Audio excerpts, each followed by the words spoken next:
Thank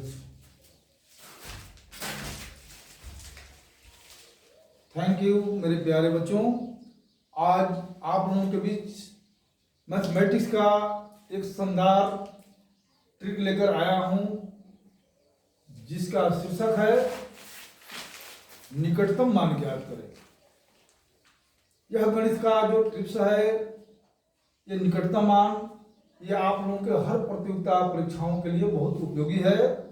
चाहे वो सैनिक विद्यालय हो या नेत्रहाट हो या नवोदय हो या किसी भी प्रकार की सरकारी प्रतियोगिता परीक्षाएं हो, उस हर परीक्षाओं में ये पूछताछ इनसे किया जाता है। ये मतलब हर परीक्षाओं में इनका मिलता है, इनका सीरियल आता है। कोई ना कोई कुछ इसमें से क्वेश्चन उस परीक्षाओं में पूछा जाता है। तो मेरे प्रिय प्यारे बच्चों, आज आप लोग ये वीडियो शुरू से अंत तक देखना मत भूलें। यदि आप इसको शुरू से अंत तक देख लेते हैं तो ये आपके जीवन में, आपके माइंड से कभी निकल नहीं सकता है। अतः यह हर परीक्षा प्रतियोगिताओं के लिए उपयुक्त है। तो मेरे प्यारे बच्चों, आज आप लोगों के बीच निकटतम मान मैं बताने जा रहा हूं। तो वीडियो चालू करने से पहले मेरा एक छोटा सा रिक्वेस्ट है मेरे प्यारे बच्चों, ताकि वीडियो को सब्सक्राइब कर दें और लाइक जरूर करें, ताकि अगले वीडियो का नोटिफिकेशन आप लोगों तक जल्दी में पहुंच सके और आप लोग अगले टिप्स का भी ज्ञान लेते रहें। तो चलिए हम वीडियो स्टार्ट करते हैं प्यारे बच्चों। आज का शीर्षक है निकटतम मान ज्ञात करें। निकटतम मान हम कैसे ज्ञात करते हैं? तो निकटतम मान कई आधार पर होता है। पहला है दहाई तक।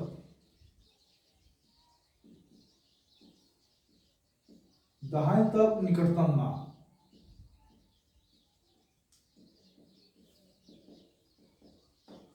तो दहाई तक कैसे होता है? जैसे मान लीजिए कि अब दे दिया है 12, तो इसका निकटतम मान क्या होगा? तो ये कंफ्यूजन में आदमी पड़ जाता है, भाई निकटतम मान इसका क्या होगा? तो निकटतम मान करने के लिए इनके पहले दहाई मान है, तो ये देखना है इसमें कि दहाई के बाद कौन सी संख्या आई है। अगर दहाई के बाद 1 2 3 4, अगर यहाँ 1 रहेगा तो इसका निकटतम मान पहले वाला हो जाता है। पहला दहाई यानी 1 हो जाएगा, यानी 10। 2 रहेगा तो भी 10 होगा, 3 रहेगा तो 10 होगा, 4 रहेगा तो 10 होगा। लेकिन जैसे ही यहाँ पर हम 5 लिखते हैं, इसका निकटतम मान आगे वाला दहाई हो जाता है 20, यानी ये 1 जो है एगो बढ़ जाएगा, 2 हो जाएगा, या 0 यानी 20 हो जाएगा। अगर 16 रहेगा तो 20, 17 पर भी 20, 18 रहेगा तो 20, 19 रहेगा तो 20, और 20 तो 20 ये है। यानी जब दहाई वाले संख्या के बाद अगर 1 2 3 4 आता है तो पूर्व दहाई ही उसका निकटतम मान बन जाता है। और जब 4 के बाद यानी 4 से ज़्यादा कोई अंक आता है, 5 आता है, 6 7 8 9 आता है, तो दहाई वाला अंक 1 बढ़ जाता है और उसका निकटतम दहाई बन जाता है, यानी 20। उसी प्रकार यदि अगर हम आगे चलते हैं 21 लेकर, तो इसका भी 20 होगा। 22 लेकर चलेंगे तो 20 होगा। 23 लेकर चलेंगे तो 20 होगा, और 24 लेकर चलेंगे तो 20 होगा। लेकिन जैसे ही यहाँ पर 5 आ गया, तो ये हो गया अगला, ये 2 जो है 1 बढ़ जाएगा, 3 हो जाएगा, यानी 30। इसका निकटतम दहाई 30 हो जाएगा। 26 रहेगा तो 30, 27 रहेगा तो 30, 28 रहेगा तो 30, 29 रहेगा तो 30। इस प्रकार से हम दहाई तक निकटतम मान ज्ञात करते हैं। अब और कोई पूछेगा कि बताइए 94 का निकटतम मान क्या होगा? तो देखिए, किसी भी संख्या के लास्ट में, दहाई वाले संख्या के लास्ट में अगर 1 2 3 4 रहेगा तो उसके पूर्वक दहाई का अंक ही उनका निकटतम मान हो जाता है। इनका निकटतम मान 90 हो जाएगा। 1 भी रहेगा इसके अंत में तो 90 होगा, 2 3 4 रहेगा तो 90। लेकिन जैसे ही 4 के बाद यानी 5 6 7 8 9 रहेगा तो 100 हो जाएगा, इसका निकटतम मान 100 हो जाएगा। इस तरह से अब कोई पूछेगा कि 68 का निकटतम मान क्या होगा, तो देखिए 6 के बाद 8 आ गया है। अगर 6 के बाद 1 2 3 4 रहता तो इसका निकटतम मान 60 हो जाता, लेकिन यहाँ पर है 4 से ज़्यादा है, यानी 5 6 7 8 9 इनमें से कोई रहे तो उसका निकटतम मान 6 एक अंक बढ़ जाता है, 7 हो जाता है, यानी 7 पर 0, इसका निकटतम मान आगे वाला हो जाता है 70 हो जाता है। इस तरह ये दहाई का निकटतम मान है। चलिए इसके बाद हम चलते हैं सैकड़ा का निकटतम मान।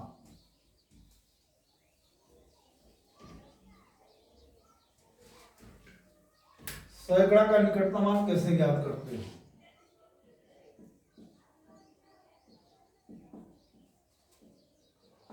सैकड़ा का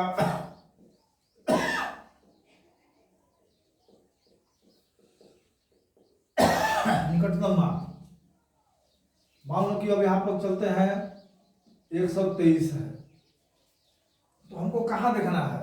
हमको देखना है इकाई, दहाई, सैकड़ा।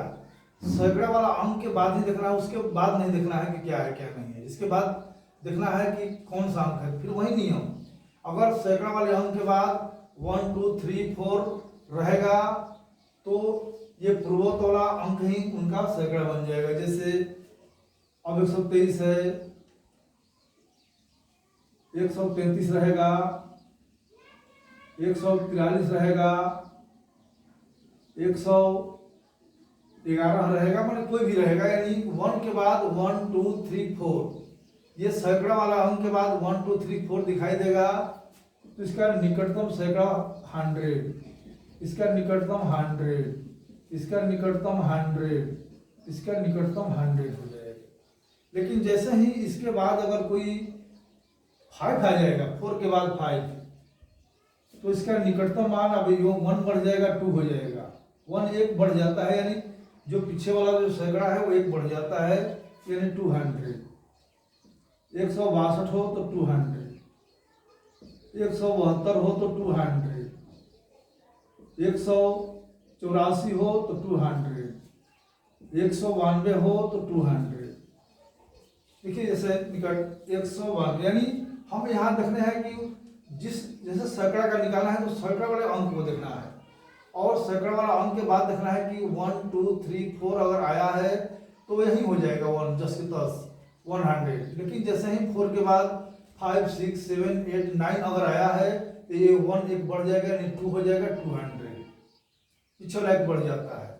जैसे मान लो कि हमको निकालना है 412, तो 412 को हम 12 से 2 से मतलब नहीं, हमको यहाँ सैकड़ा वाले अंक के बाद वाले अंक से मतलब है, 1 से मतलब है।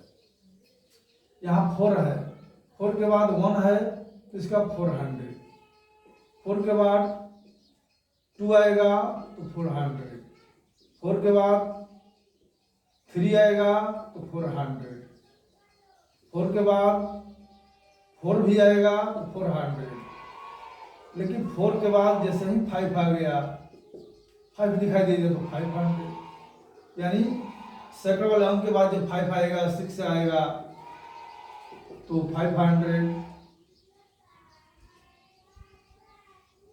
8 आएगा तो 500, 4 के बाद 95 आएगा तो 500।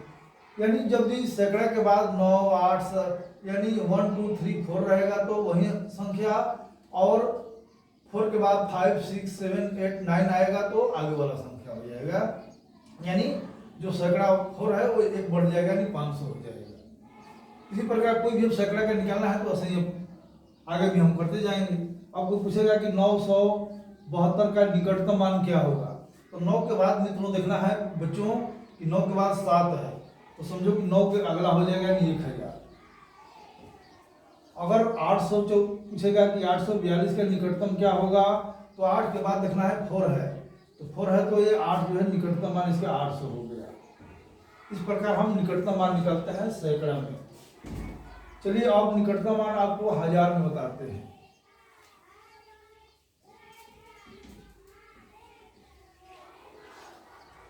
हजार में निकटतम मान कैसे निकाला जाता है? अगर ये 1000 है मेरे प्यारे बच्चों, अब 1000 वाले अंक पर ध्यान देना है कि 1000 वाले अंक के बाद इकाई दहाई सैकड़ा हजार, इसके बाद क्या आ रहा है। अब इन दोनों से मतलब नहीं है, उनके बाद वाले अंक से मतलब है केवल। अगर 2 के बाद 1 2 3 4 आएगा तो ये 2000 इसका वही हो जाएगा 1000वां निकटतम मान। अगर इसके बाद अगर आ गया 5 आ गया तो ये 2 जो है 3 बढ़ जाएगा, 1 बढ़ जाता है 3000। 2 के बाद 6 आएगा तो फिर 3000। 2 के बाद 8 आएगा तो 3000। मतलब वही नियम, सैकड़ा वाला अंक के बाद यदि कोई 1 2 3 आएगा 4 आएगा, 1 2 3 अगर 4 आए 4 तक तो वही पूर्वोत्तर वाला अंक हो जाता है उनका 1000वां निकटतम मान। लेकिन जैसे ही 2 के बाद 5 6 7 8 9 आएगा तो ये एक बढ़ करके उनका 1000वां निकटतम मान हो जाता है। यानी किसी भी संख्या के बाद, किसी भी 1000वां अंक के बाद 1 2 3 4 आएगा तो उसके पूर्वोत्तर वाला 1000वां अंक ही उसका 1000वां निकटतम मान हो जाता है। लेकिन जैसे ही उस अंक के बाद 5 6 7 8 9 आएगा तो उसका अगला अंक यानी उसका पूर्वोत्तर एक अंक बढ़ जाता है। 2 है तो 3 हो जाएगा, 4 है तो 5 हो जाएगा, तो अगला अंक हो जाता है निकटतम मान। इस तरह से हम निकटतम मान निकालते हैं। 10,000 का निकालना है, 12,820 इस तरह से दिया है, इसका निकटतम मान क्या होगा। तो देखिए अब इकाई दहाई सैकड़ा हजार 10,000, तो 12,000 के बाद देखेंगे 8 आ गया है तो इसका निकटतम मान हो जाएगा 13,000। अगर 12,000 के बाद 1,120 रहता, 12 के बाद अब देखना है 1000वां अंक के बाद 1 2 3 4 आएगा तो ये 12,000 ही उनका निकटतम मान होगा। अगर इसके बाद 5 6 7 8 9 आएगा तो 13,000 हो जाएगा, यानी अगला अंक हो जाता है। इस तरह से बच्चों हम निकटतम मान निकालते हैं। चाहे कितना हो, लाखों का निकालना है तो हम लाखों वाला अंक के बाद देखेंगे कि 1 2 3 4 आएगा तो वही लाखवां अंक ही उनका निकटतम मान होगा। अगर 5 6 7 8 9 आएगा तो उनमें एक बढ़ा देंगे, वो उनका निकटतम मान हो जाएगा। थैंक यू प्यारे बच्चों। अगर आप लोग लाइक या सब्सक्राइब नहीं किए होंगे तो सब्सक्राइब वीडियो को जरूर कर दें ताकि इसका नोटिफिकेशन आप लोगों को मिल सके। और आप इस वीडियो को निरंतर, अगर एक बार में समझ में नहीं आ रहा है तो आप बार बार उसको निकालिए, बार बार मांगिए, बार बार मांग कर उसको लिखिए और उसको सीखने का प्रयास कीजिए। थैंक यू, धन्यवाद।